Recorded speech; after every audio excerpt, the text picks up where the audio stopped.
જો આપણા ઘરે ઠાકોરજી બિરાજે છે, આનંદનું મૂર્તિમંત સ્વરૂપ. સુખ મહેનત કરવું પડશે, પ્રયાસ કરવું પડશે, અને સુખ તો એક આભાસ છે. જ્યારે સુખ આવે ને થોડા દિવસમાં એ જ દુઃખરૂપ થઈ જાય. પણ આનંદનો કોઈ વિરોધી શબ્દ નથી. સુખનું ઓપોઝિટ છે દુઃખ. આનંદનો કોઈ વિરોધી શબ્દ નથી. આનંદ આવે છે એ શાશ્વત રૂપે આવે છે. આપણા બધાનો આનંદ એ પરમાત્મા છે, ઠાકોરજી છે. વૈષ્ણવનો આનંદ પ્રભુની બાદબાકી કરી કોઈ વસ્તુમાં હોઈ ન શકે. વૈષ્ણવનો આનંદ પ્રભુ થકી છે, પ્રભુ દ્વારા છે, અને પ્રભુ જ વૈષ્ણવનો આનંદ છે. બધું જ મેળવી લો, બધું જ કરી લીધું, પણ હજી જો ભગવત સેવા ન પધરાવી, ઘરમાં ઠાકોરજી ન બિરાજ્યા, તો વૈષ્ણવનું જીવન તો ક્યાં કેળે ગયું. કોણ કે છે કે ના મર્યાદત લો, કોણ કે છે કે સકડી ભોગત ધરો, કોણ કે છે કે અનેક અષ્ટયામની સેવા કરો. હું તો એમ કહું, મિશ્રી ધરીને શરૂ કરો. પણ વૈષ્ણવનું ઘર ઠાકોરજી વગરનું ન હોવું.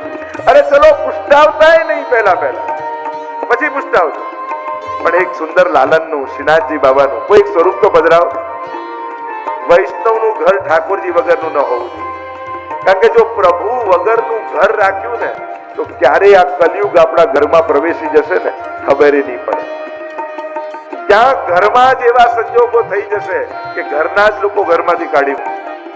કારણ કલયુગને જગ્યા આપી, કૃષ્ણને જગ્યા ના આપી. કલયુગ માટે તો કેટલી જગ્યા, કલયુગ કેટલા પ્રકારે આવે, ટીવી રૂપે આવે, આના રૂપે આવે, આના રૂપે અનેક એના પ્રકાર કહી શકીએ છીએ. કલયુગ માટે ઠેર ઠેર વ્યવસ્થાઓ કરી, કૃષ્ણ માટે ખૂણો ના આપ્યો. જે પેટ ભરીને જમાડે છે, એના માટે વૈષ્ણવના ઘરમાં કટોરી મિશ્રીએ નહીં. અને આપણે આપણી જાતને વૈષ્ણવ કહીએ. જે 24 કલાક આપણને દિવસમાં આપે છે, એના માટે 10 મિનિટે ના આપો અને પોતાની જાતને વૈષ્ણવ કહો. જેણે આટલું સુંદર ઘર રહેવા માટે આપ્યો, એ ઘરમાં 2x2 નો એક ખૂણો ઠાકોરજીને ના આપ્યો અને પોતાની જાતને વૈષ્ણવ કહીએ છીએ. બહુ કૃપા છે અમારા પર, બહુ કૃપા છે એમ ગણાવતા હોય, પણ એ કૃપા કરનારા કૃષ્ણ માટે ઘરમાં 2x2 નું ખાનું ન હોય. વિચાર તો કરો.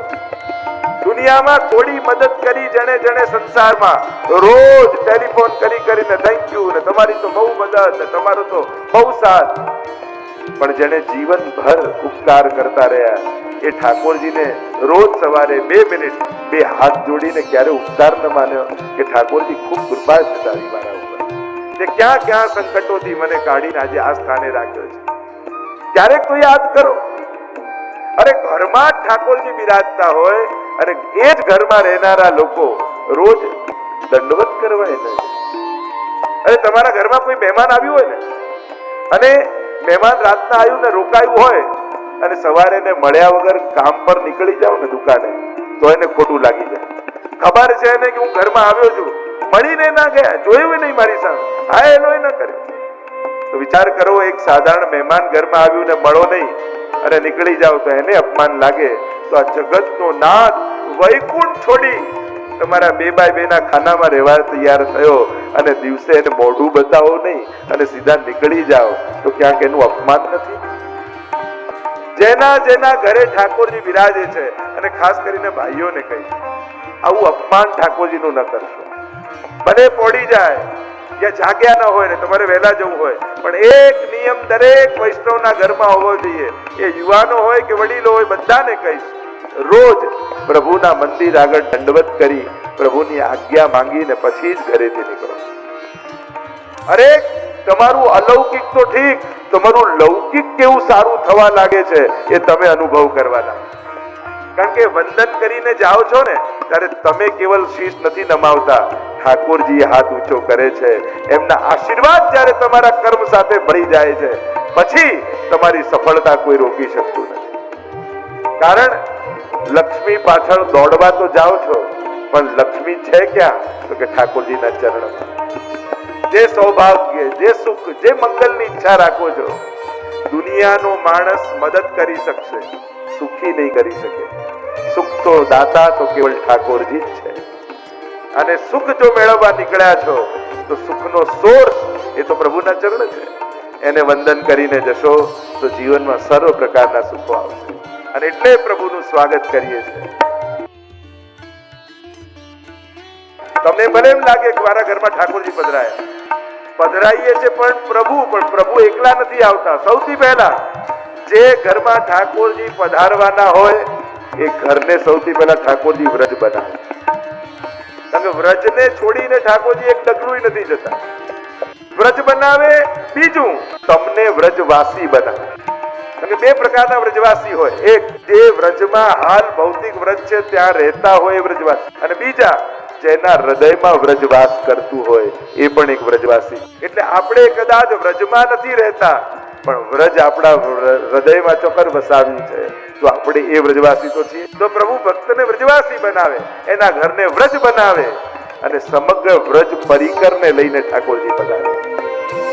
તમારા ઘરમાં ભલે દેખાય ઠાકોરજી એકલા, પણ પ્રભુ એકલા નથી હોતા. એ પોતાના સમગ્ર પરિકરને લઈને પધારતા હોય. અને એટલે જ તો બધા જો મનોરથો તમારા ઘરમાં થાય, દાન એકાદશી આવે તો દાન લીલા, હોરી આવે તો હોરી ખેલની લીલા. વિચાર કરો, એકલા ઠાકોરજી હોય તો દાન લીલા થાય, એકલા ઠાકોરજી હોય તો હોરી ખેલ લીલા થાય, એકલા ઠાકોરજી હોય તો રાસ લીલા થાય. પણ આ બધું તિથિ પ્રમાણે તમારા ઘરે થાય છે કે નહીં? થાય છે ને? એ પ્રકારની સામગ્રી, એ પ્રકારની સજાવટ, એ પ્રકારના મનોરથ એ એટલા માટે થાય છે કે દેખાય છે એકલા ભલે ઠાકોરજી, પણ ઠાકોરજી એકલા નથી પધાર્યા, પોતાનું સમગ્ર વ્રજ પરિકર લઈને તમારા ઘરે પધાર્યા.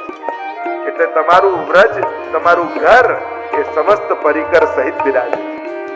આમ ભાગવત રૂપે ઠાકોરજી પધારે. પણ આ ભાગવતમાં બિરાજતા પ્રભુ કેવા છે? સચ્ચિદાનંદ રૂપાય. એ સતરૂપ છે, ચિદરૂપ છે, આનંદ રૂપ છે, પણ રૂપાય છે, રૂપ ધારણ કરીને આવે. જ્યારે જ્યારે ઠાકોરજીને બોલાવશો એ કોઈ ને કોઈ રૂપ ધરીને આવે. અનેક રૂપ ધરે પ્રભુ, તો કેટલા રૂપો ધારણ કરે. એટલે જરૂરી નથી કે ઠાકોરજી આવે તો આમ ધુમાડો થાય, મ્યુઝિક વાગે, લાઈટ થાય, અને પછી વેણું અધર પર લઈને આમ ટંગ દઈને પ્રગટ થઈ જાય. આપણ લોકોને આમ સિરિયલો જોઈને આદત પડેલી છે. પ્રભુ તમારા માટે ક્યારે કોના હૃદયમાં પ્રવેશીને પ્રગટ થાય એ જોવાની તૈયારી તમે રાખ. બાકી એ તો ઘણી વાર સામે આવે. આપણે તો કહીએ કથામાં ભગવાન આવે, સાક્ષાત ઠાકોરજી આવે, પણ તમે ધારેલા રૂપ લઈને નહીં આવે, એ એના રૂપ લઈને આવે, એ એની રીતે આવે. ક્યારેક વ્યવસ્થા કરતા, દોડતા, ભાગતા એ કાર્યકર્તાઓના પગમાં તમને ભગવાન દેખાય. ક્યારેક કથા સાંભળતા રોમાંચિત થયેલી વહેતી આંખોના આંસુ રૂપે પ્રગટ થશે. ક્યારેક કોઈ કણિકા પ્રસાદ આપતા ઉઠેલા હાથમાં પ્રવેશ કરી જશે. એ તો કેટલા રૂપે ઠાકોરજી કથામાં આવે. તૈયારી આપણી જોઈએ કે સામે આવેલા ઠાકોરજીને ઓળખી. ફરિયાદ પ્રભુ આગળ એમ ન કરતા કે ક્યારે આવીશ, ફરિયાદ એ કરજો કે તું ક્યારે ઓળખાઈશ મારા. તું તો કેટલા રૂપે ક્યારે ક્યારે મારી સામે આવીને જતો રહ્યો, અને જતો રહ્યો મને ખબર એ ન પડે, પણ એવી કૃપા કર કે હવે જયારે સામે આવે ને તો તને ઓળખી જાય. એટલે તો હરિરાયજી કહ્યું ને, ઉનકે મન કી વો જાને મેરે મન જગદીશ. આપણે ધારેલા રૂપનો આગ્રહ નહીં રાખો ને તો અનેક રૂપ ધરીને આવે. સચ્ચિદાનંદ રૂપાય, આવું રૂપ. અચ્છા, તો એ કરે છે શું? વિશ્વોત્પત્યાદિ હેતવે. તમે જેની કથા સાંભળવા જઈ રહ્યા છો ને, પરમાત્મા સાધારણ નથી. એ વિશ્વની ઉત્પત્તિ, સ્થિતિ અને લય કરે. આ જે કાંઈ પણ સર્જન દેખાય છે એ સર્જનારો પરમાત્મા. એ તો ઘણી વાર એમ કે લોકોએ આમ કોસ્મિક બ્લાસ્ટ થયો, અને બ્લાસ્ટ થયો અને બધું વિખરાયું, તેમાંથી તણકા ઉડ્યા, એમાંથી સૃષ્ટિનું સર્જન થયું. ભટકાય ને વસ્તુ તો તૂટી જાય, બને નહીં. કોઈ વસ્તુ અથડાય તે સર્જનનું કારણ ન હોય, વિસર્જનનું કારણ. આ તો સર્જાયું છે, કંઈક રચાયું. અને એટલે રડતા રડતા રંગમંચ પર સૃષ્ટિ કેરો આવ્યો છે. ન ભૂખ તરસનું ભાન તને, ને સુખ દુઃખ કઈ સમજાય તને, ને ચાંદ ગગનમાં તે મૂક્યો, ને સૂરજ વળી તારું સર્જન તે નથી મૂક્યા નગમાં, તો એ તારાઓનો પાર નથી, ને તોય વળી તું બોલે છે કે સૃષ્ટિમાં ભગવાન નથી. કવિતા આવતી ને, એ તો કેટલા રૂપે પોતાનો અનુભવ કરાવે. એક નાનકડી ટાકણીને જોઈને પણ આપણે માનવા તૈયાર નથી થતા કે આ એમને બની ગઈ. આખું બ્રહ્માંડને જોઈને ભગવાન કેમ યાદ ના? આ સર્જક એ છે, આ સંચાલક એ, આ જે કંઈ પણ ચાલી રહ્યું છે ચલાવનારો એ જ છે. કોઈ કે આટલા અબજ વર્ષોથી દુનિયા ચાલે છે. વિચાર કરો, શું એવો કાળ આવ્યો હતો કે કેવલ છોકરાઓનો જન્મ થયો હોય? કોઈ એવો કાળ આવે કેવલ છોકરીઓનો જન્મ થયો હોય? કેટલી સંભાવનાઓ થઈ શકે ને આટલા યુગો. પણ આ બધું જેમ રચાયું એવું ચાલી રહ્યું. કેટલા પ્રકારની સૃષ્ટિ ચાલી રહી. આ જે અવ્યવસ્થાઓ છે ને તો માણસ ઉભી કરે. લોકો કે આટલા ભૂખ્યા છે ને આટલા. ભગવાને પૃથ્વી પર એટલું અન્ન ઉગાડ્યું છે કે બધાના પેટ ભરાય. આ માણસની લાલચ ભૂખ્યા સુધી અન્ન પહોંચવા નથી. બાકી ભગવાન તો એટલું આપે જ છે. અને આપણે બધા કોરોનામાં જોઈ લીધું ને, આ માણસ 2 વર્ષ ઘરે રહ્યો તો આખી કુદરત ચોખ્ખી થઈ ગઈ, નદીઓ ચોખ્ખી થઈ ગઈ, જંગલો સારા થઈ ગયા, ન દેખાતા પશુઓ પંખીઓ દેખાવા લાગ્યા. એટલે સાબિત એ જ થયું ને, માણસ ઘરથી નીકળે છે અને દુનિયાને બગાડે. બાકી માણસ ઘરમાં રહ્યો તો દુનિયા સારી થઈ ગઈ, પોલ્યુશન જતું રહ્યું, દૂર દૂરના પર્વતો દેખાવા લાગ્યા ઘરે બેઠા બેઠા. ઘણા દૂર દૂર રહેનારા કે હવે તો ગિરનાર અમારા ધાબેથી દેખાય છે. ઘણા કોણ આવે વૈષ્ણવ માણસ નીકળે છે અને ક્યાંક કુદરતને બગાડે. ભગવાન સર્જક પાલક છે અને લય કરતા પણ એટલે મહાપ્રભુજીની વિચારધારા સર્જન અને વિસર્જન નથી. મહાપ્રભુજી એમનો મત બતાવે છે કે અહીંયા તો આવિર્ભાવ અને તિરોભાવ. ભગવાન સર્જન નથી કરતા, ભગવાન સર્જાય છે. પોતે જ સૃષ્ટિ રૂપે આવિર્ભૂત થાય. વેદાંતના શબ્દોમાં કહું તો ઘડા, માટીનો ઘડો હોય તો માટી ઉપાદાન કારણ કહેવાય, કુંભાર નિમિત્ત કારણ કહેવાય. તો આ સૃષ્ટિનું ઉપાદાન અને નિમિત્ત કારણ કોણ? તો મહાપ્રભુજી કહ્યું નિમિત્ત ઉપાદાન કારણ ભગવાન પોતે જ. પોતે જ આત્મકૃતે પરિણામાત, પોતે જ સૃષ્ટિ રૂપે સર્જન થાય. અને જ્યારે લીલાને સમેટી લેવાની આવે ત્યારે ભગવાન પોતાનામાં જ લય કરી લે, એટલે નાશ નથી કરતા. અને એટલે મહાપ્રભુજી જગતને પણ સત્ય કહે. કારણ કે વેદાંતમાં જ્યારે ચર્ચા કરવામાં આવે તો કહ્યું કે જગત પણ સત્ય. તો કહ્યું કે જે નાશવંત હોય એ સત્ય કેમ હોઈ શકે? જેનું સર્જન થયું તો નાશ પણ થશે. પ્રલય આવે ત્યારે સૃષ્ટિનો નાશ થઈ જાય, તો તમે જગતને સત્ય કેમ માની શકો? મહાપ્રભુજી કહે અહીંયા સર્જન અને વિસર્જન નથી. અહીંયા તો સૃષ્ટિ જેમ કાચબાનું ઉદાહરણ વેદાંતમાં આપવામાં આવે. કાચબાને કાર્ય કરવું હોય ત્યારે પોતાની ઇન્દ્રિયોને બહાર કાઢે, અને કાર્ય સમેટવું હોય, બંધ કરવું હોય તો ઇન્દ્રિયોને અંદર લઈ લે. એમ ભગવાનને જ્યારે લીલા કરવી છે ત્યારે પોતે જ સૃષ્ટિ રૂપે પરિણમિત થાય, અને જ્યારે સમેટવી છે ત્યારે પોતાનામાં જ સૃષ્ટિનો લય તિરોભાવ કરી. એટલે નથી સર્જન, નથી નાશ, આવિર્ભાવ અને તિરોભાવ. પરમાત્મા જ વિશ્વની ઉત્પત્તિ સ્થિતિને લય કરે. તો કહ્યું મોટા કામ કરતા હોય ને સ્વભાવના બહુ આકરા, જે બહુ મોટું કામ કરતું હોય ને સ્વભાવ બહુ આકરો થઈ જાય. તો શું પ્રભુ સૃષ્ટિના સર્જક, પાલક, વિસર્જક છે તો પ્રભુનો સ્વભાવ કેવો છે? તો કે આમના જેવો કોમળ સ્વભાવ કોઈનો નથી. કેવો સ્વભાવ છે? તાપત્રય વિનાશાય. ભગવાન બધું જ જોઈ શકે છે, પોતાના ભક્તને દુખી નથી જોઈ. એ ભક્તોના ત્રિવિધ તાપોને હરી લેનારા. પાપનું ફળ તાપ છે. માણસ પાપ કરે. અને એક બહુ જ ખોટી માન્યતા આપણા બધામાં ઘર કરી. કઈ માન્યતા? લોકો એમ બોલતા હોય ને, કરેલું તો ભોગવવું જ પડે, કર્મ કોઈને છોડતા નથી, કર્મ તો ભોગવવા જ પડે. ગીતાજીમાં કહ્યું તો તે ગીતાજી અધૂરા વાંચે, હજી આગળ વાંચ. એ જ ભગવાન જે કર્મનો સિદ્ધાંત સમજાવે, અને ભક્ત જ્યારે ભગવાન પાસે આવે ને કે મેં પાપ કર્યા છે પણ હવે હું આપનો થવા માંગુ, તો ભગવાન કહે તો તું મારી શરણમાં આવી જા. સર્વ ધર્માન પરિત્યજ્ય મામ એકમ શરણમ બ્રજ. પણ પ્રભુ પાપ છે એ તો ભોગવવા જ પડે ને, કે ના, અહમ ત્વા સર્વ પાપેભ્યો મોક્ષયિષ્યામિ મા શુચ. હું તારા બધા જ પાપો ક્ષમા કરી. સજા આપે ભગવાન નહીં, ક્ષમા આપે ભગવાન છે. તમે શરણે ગયા હો અને કર્મના ચોપડા ખોલીને હિસાબ કરવા લાગે, એ પરમાત્મા નથી. બધા ચોપડા બંધ કરી તમને ગળે લગાડી દે, એ અમારો શ્રીનાથજી બાબા છે. એવો ભગવાન ભાગવતમાં છે, હિસાબ કરનારો નહીં, ક્ષમા આપનારો, કૃપા કર. અને એટલે ભગવાન બધેથી મુક્ત કરી શકે છે. પાપનું ફળ તાપ છે, અને જે તાપને પણ વિમુક્ત કરી દે.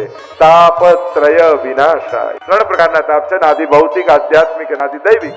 સીધી સાદી ભાષામાં લોકો સમજાવતા હોય આદિ વ્યાધિ ને આપણે બધાએ ઓઢેલી. તો તમને બધાને તો ખબર, કારણ કે બધા જ ઓઢીને બેઠા. એક વસ્તુ યાદ રાખો, સંસારમાં રહો છો તો સ્ટ્રેસ ફ્રી નહીં થઈ શકો. કારણ કે તમે કાર્યો ઉપાડ્યા છે તો ચિંતા થવાની. સ્ટ્રેસ ફ્રી ન થાઓ, સ્ટ્રેસ પ્રૂફ થઈ જાઓ. કારણ કે ફ્રી નહીં થાવ, તમે ભાગી નહીં શકો ચિંતાથી. અને જેણે જેણે ચિંતાઓ કરી છે વધારે વધારે, એ બધા લાંબુ જીવે. જોજો, લોકો અત્યારે એમ શીખવાડે ચિંતાઓ કરો, આયુષ્ય ઘટી જાય, આમ ઘટી જાય. તમે જૂના પોલિટિશિયનો જુઓ, કેટલા સ્ટ્રેસ, બધા 90 વર્ષ. તમે જૂના કલાકારો જુઓ, કેટલા સ્ટ્રેસ હોય લોકોને, બધા 90 વર્ષ. અરે ઘરડા લોકો જુઓ, કેટલી ચિંતાઓ એમને હતી.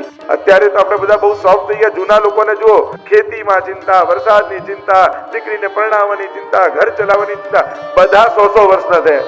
અત્યારે ચિંતાઓથી ભાગનારો વ્યક્તિ જીવી નથી શકતો, કારણ કે એને મજા બધી લેવી છે, સુખ બધા ભોગવવા છે, ધંધાઓ વધારવા છે, પણ ટેન્શન નથી જોઈતું. કોઈ પણ જવાબદારી ચિંતા વગરની હોય, અને જેને ચિંતા જ ન થતી હોય એની ચિંતા આપણને થાય, આ તો કેવું માણસ છે, આ તો ચિંતા જ નથી થતી. એટલે મૂળ વાત એ છે, ચિંતાઓથી બચી નહીં શકે, સ્ટ્રેસ પ્રૂફ થઈ જાય. ગમે તેટલી ચિંતા આવે, પ્રભુ સર્વ સમર્થો હિ તતો નિશ્ચિત તતામ રજે.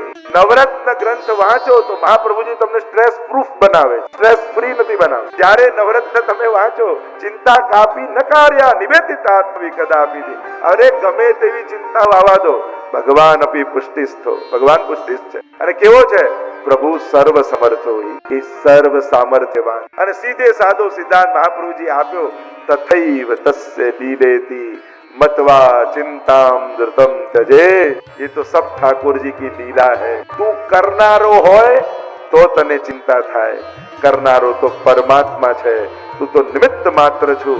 નથી તું કરનારો તો પછી ચિંતા તું કેમ કરનારો? તું કરતા હોય તો તને ચિંતા હોય, કરતા જો ઠાકોરજી છે તો તારી ચિંતા પણ એ જ કરશે. સ્ટ્રેસ પ્રૂફ થઈ જાય ગમે તેવી ચિંતા આવે. એટલે જ કેવું ને, ભગવાનને ન કહો કે આટલું મોટું દુઃખ છે, દુઃખને કહો મારો ભગવાન બહુ મોટો છે, એની આગળ તું નહીં ટકી શકે. સ્ત્રી દુઃખ સહનમ ધૈર્યમ મામૃતે સર્વદ સદા ચક્રવદ્દેવત ભાવ્યમ જડવત ગોપ ભાર્યા. વિવેક ધૈર્યાશ્રયમાં મહાપ્રભુજી કેટલા અદ્ભુત ગ્રંથો આપણને મહાપ્રભુજી આપ્યા. 16 ગ્રંથો વૈષ્ણવ ચિંતન કરો, પારાયણ કરો. આ વખતે ફૂલફાગમાં એક નવો પ્રયોગ કર્યો. જ્યાં જ્યાં ફૂલફાગ થાય ત્યાં એક સંકલ્પ કર્યો કે ત્યાં સૌથી પહેલા આખા 16 ગ્રંથનું પારાયણ થાય. એટલે બરોડા હોય, મુંબઈ હોય, અમદાવાદ હોય, જ્યાં જ્યાં ફૂલફાગના મનોરથ કર્યા ત્યાં પહેલી વાર હજારો વૈષ્ણવોએ એક સાથે મળી આખા 16 ગ્રંથના પારાયણ કર્યા. જેથી સમાજને 16 ગ્રંથ સમજવાનો, વાંચવાનો, જાણવાનો, પરિચય મેળવવાનો એક અવસર